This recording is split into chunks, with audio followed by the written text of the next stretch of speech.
Lebanese authorities ordered house arrest for a number of port officials this Wednesday, pending an investigation into the blast that occurred in the capital on Tuesday. The governor of the U.S. state of New York has declared a state of emergency in the wake of Tropical Storm Isaias. The Africa Centers for Disease Control and Prevention have reported a further fall in the COVID-19 infection rate. From the headquarters of Teleso English in Havana, Cuba, this is From the South, I'm Katrina Goss. We begin in Lebanon, where authorities ordered house arrest for a number of port officials this Wednesday, pending an investigation into the blast that occurred in Beirut on Tuesday. The military authority requested a compulsory house arrest on those who worked in management of the storage of the ammonium nitrate, which amounted to 2,750 tons. Those who worked on the guarding and safeguarding the files from June 2014 to August 4, 2020.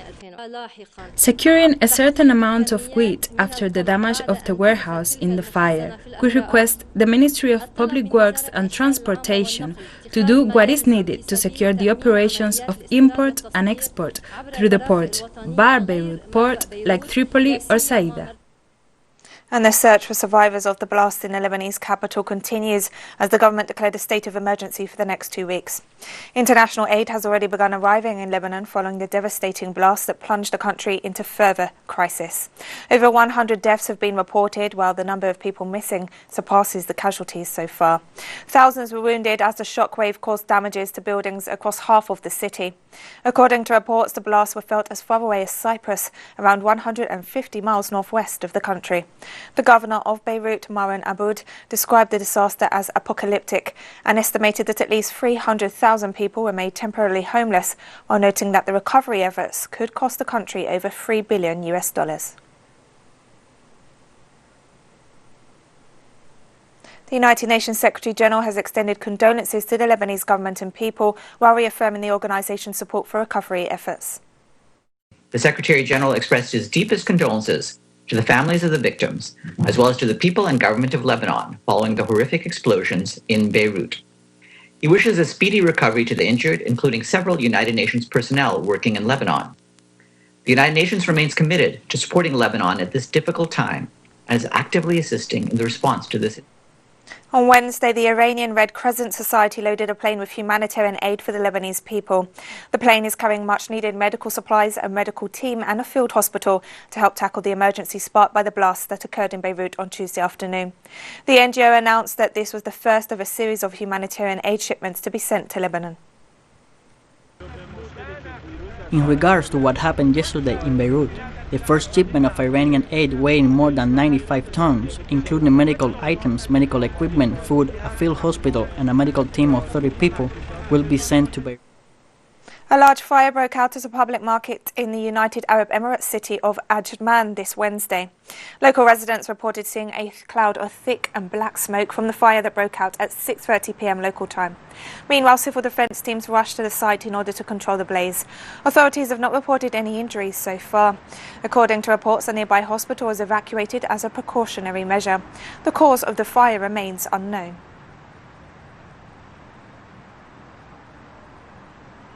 Scotland's First Minister Nicola Sturgeon has announced the reimposition of lockdown restrictions in the city of Aberdeen following reports of new COVID-19 cases. Our travel guidance to people in Aberdeen from today is that you should no longer travel more than 5 miles for leisure or recreational purposes. You may continue to travel for work or education, but we advise against other travel. We're also advising people who are not in Aberdeen not to travel to Aberdeen. Secondly, from today, people in Aberdeen should not go into each other's houses. Extended household groups can continue, but remember these are situations which should only involve one other adult who is living on their own. And finally, we will be introducing regulations, we will publish these later today, requiring all indoor and outdoor hospitality in the city to close by 5 p.m. today. And we'll be right back after this short break, so don't go away.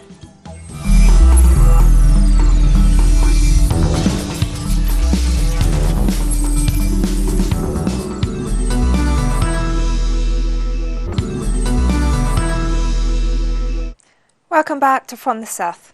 In the United States, the governor of New York declared a state of emergency on Wednesday in the wake of tropical storm Isaias. Governor Andrew Cuomo explained that the state of emergency in New York would provide local governments with additional cleanup and operational support. The counties included in the declaration are Bronx, Dutchess, Kings, Nassau, New York, Orange, Putnam, Queens, Richmond, Rockland, Suffolk and Westchester. The governor also announced that he has directed the New York National Guard to mobilize 50 soldiers with vehicles to assist Putnam County officials with storm response, cleanup missions and ice and water distribution. As of 7:30 p.m. local time Wednesday, thousands of people in the state remained without power. Cuomo said he would launch an investigation after criticizing utility companies for not adequately planning for the storm. Demonstrations continued in Chile on Wednesday to show support for the Mapuche political prisoners on hunger strike.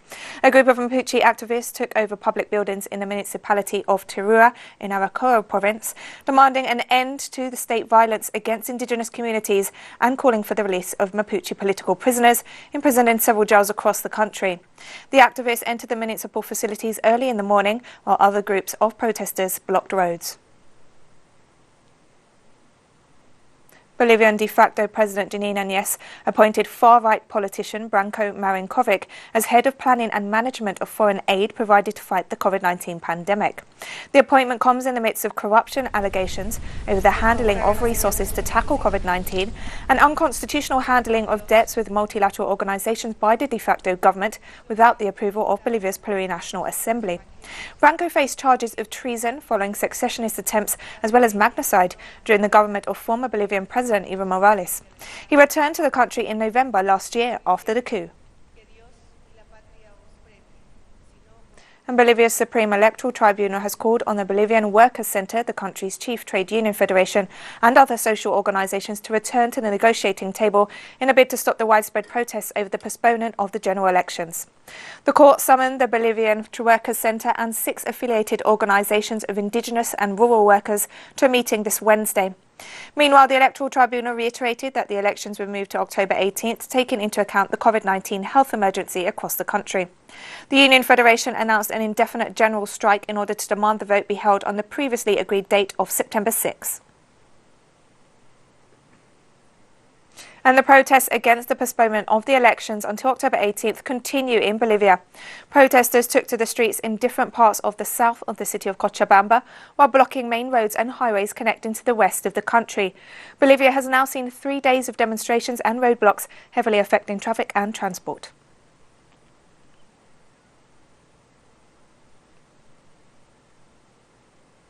Supporters and opponents of former Colombian President Álvaro Uribe took to the streets on Wednesday to voice their opinions following the Supreme Court's decision to place the senator under house arrest.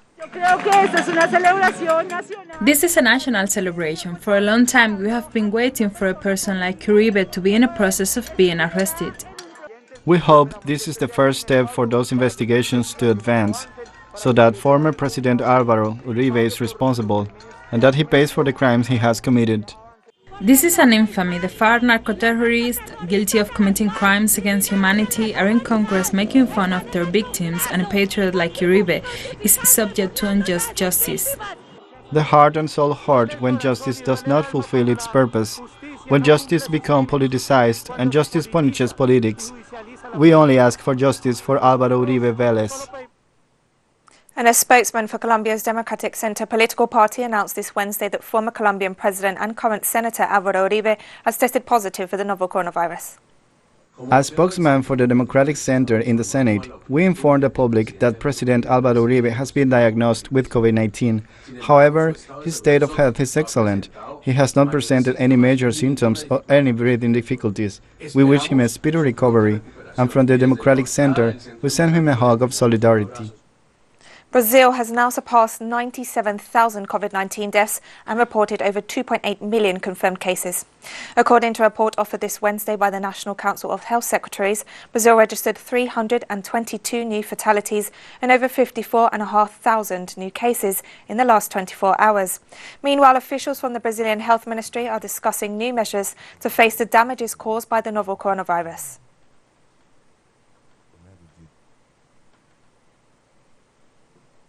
A Brazilian Supreme Court ruling has established that former Brazilian Minister of Justice Sergio Moro did not act impartially as a judge during the trials against former President Luiz Inácio Lula da Silva. Our correspondent Brian Meir has the details. A Brazilian Supreme Court ruling has just dealt a blow to any possible aspirations that infamous former Lava Jato judge Sergio Moro may have on the 2022 presidential race. Now, Moro's been out of office for over a month. He stepped down as far-right President Jair Bolsonaro's justice minister a little over a month ago, and he's no longer protected by the kinds of laws that Brazil has that were designed to buffer government officials from criminal accusations and accusations of corruption. The Supreme Court ruled that in 2018, then Judge Moro acted illegally by leaking coerced plea bargain testimonies made by President Lula's former economic minister Antonio Palocci to the press on the eve of the first-round presidential election. That this damaged the candidacy of PT candidate Fernando Haddad and aided Bolsonaro in winning the election. The tie-breaking vote in the ruling was issued by Ricardo Lewandowski. And what this means also is that Paloci's accusations against Lula will be removed from this proceeding. This was the third set of Lava Jato accusations against the former president, and they've basically just been destroyed by this Supreme Court ruling. And the odds are that now that the Supreme Court has established that Sergio Moro was not acting impartially as a judge, all of the other accusations against the former president will eventually be thrown out as frivolous for lack of evidence and politicized lawfare actions by a judge who has now been revealed was working in collaboration with the United States Department of Justice. Thank you, Brian. Venezuela's Democratic Action and Social Christian parties have announced their participation in the December 6 parliamentary elections. The Social Christian Party noted on Tuesday that its candidature would be presented between August 10th and 19th. Meanwhile, the Secretary General of Democratic Action announced the party's decision to contest the elections.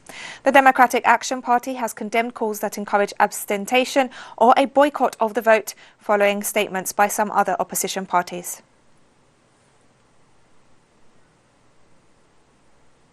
Venezuelan Vice President for Communications Jorge Rodriguez offered an update on COVID-19 cases this Wednesday. Rodriguez reported 848 new locally transmitted cases and 13 imported cases, of which 11 came from Colombia and 2 from Ecuador. Meanwhile, the capital district recorded the highest figure of new cases in the last 24 hours at 275, followed by the states of Miranda and Táchira. We have more stories coming up after this final short break, so stay with us.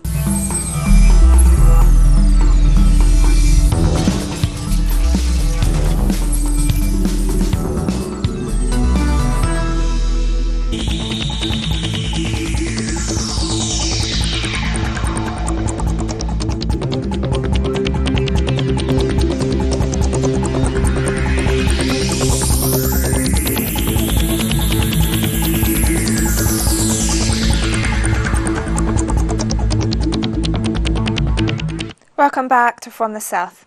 The African continent this Wednesday saw a further fall in the COVID-19 infection rate. The Africa Centres for Disease Control and Prevention registered almost 11,000 new coronavirus cases, noting that there has been a steady decline of between 300 and 400 infections per day over the last 3 weeks. Meanwhile, African authorities are calling on the population to comply with prevention measures to avoid further outbreaks and continue to curb the spread of the virus. Kenyan health authorities reported 671 new COVID-19 cases this Wednesday. Some 671 people have tested positive from a sample size of 6,200 in the last 24 hours. That means that today Kenya has 23,873 positive cases.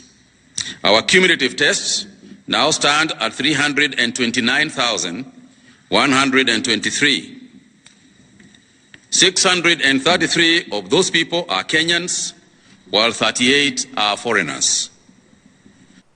And Kenyan health authorities also noted that a total of 723 Kenyan health workers have tested positive for COVID-19 since the outbreak of the pandemic. As of today, we have 723 healthcare workers, 385 of them who are males and 338 females, who have been infected by COVID-19 disease. That is about 3% of the total caseload. Guinean Prime Minister Ibrahim Kassory Fofana expressed his support this Wednesday for the candidature of current Guinean President Alpha Condé for the presidential elections to be held in October. Prime Minister Fofana appealed to the president to contest the election during a two-day convention of the rally of the Guinean People Party. Meanwhile, Condé has asked the party to allow him time to decide whether or not to run. The president is nearing the end of his second five-year term in office. A recent referendum on amendments to the Guinean constitution prolonged the presidential term from 5 to 6 years.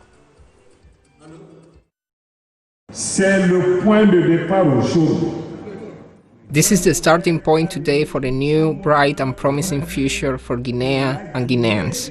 We are proud to be the vectors of the new hope for our country and our people. He is a man of progress, he is a man who's proven himself, and we have seen it. So why not let him work? Why not let him finish the good intentions he has for this country called Guinea, which belongs to all of us? Marches took place in all major cities of Pakistan on Wednesday in solidarity with residents of Kashmir on the first anniversary of the stripping of the region's special status by the Indian government. Pakistani Prime Minister Imran Khan led a rally in the capital of the Pakistan-administered territory of Azad Jammu and Kashmir, Muzaffarabad, where over 2,000 people showed up. The Prime Minister described the Indian government as an oppressor and aggressor while accusing Indian Prime Minister Narendra Modi of trying to convert Kashmir's Muslim majority into a minority in violation of UN Security Council resolutions and international law. Pakistan and India both claim sovereignty over Kashmir, a territory which has been split since 1947.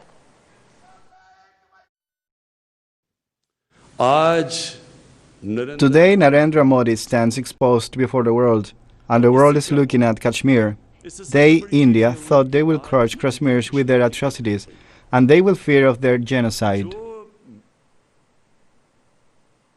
And at least 33 people were injured in the Pakistani city of Karachi as a result of an attack on a rally organised by members of the Jamaat Islamic political party.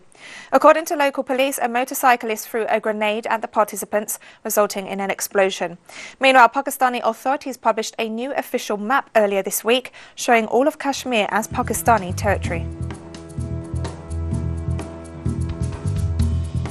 This Wednesday marks the 60th anniversary of the independence of Burkina Faso. To mark the date, we finished this news brief with a video on revolutionary Thomas Sankara, who served as president of Burkina Faso from 1983 until his assassination in 1987. Remember, you can find these and many other stories on our website and social media pages. For Teleso English, I'm Katrina Goss, and thank you for watching.